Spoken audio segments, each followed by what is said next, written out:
Il Natale ci vede un po' tutti preoccupati, ma sereni perché crediamo che il Signore sia in mezzo a noi.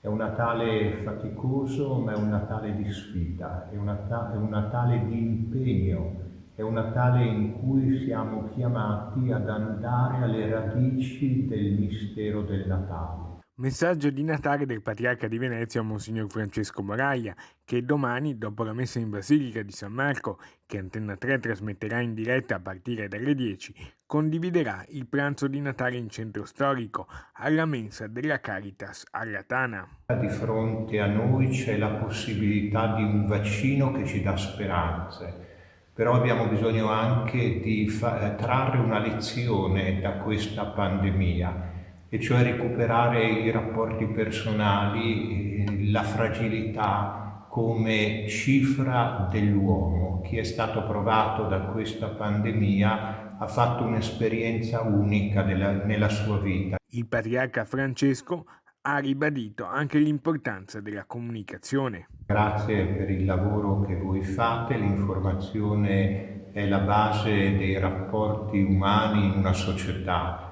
è la base anche della democrazia, quindi sono grato per il lavoro, l'impegno che esprimete quotidianamente anche in prima fila di fronte alle notizie, cercando di spiegarle nel modo migliore possibile. È il Natale che diventa vita vissuta in un momento di difficoltà che ci deve trovare tutti migliori e più impegnati per costruire un futuro. Buon Natale a tutti.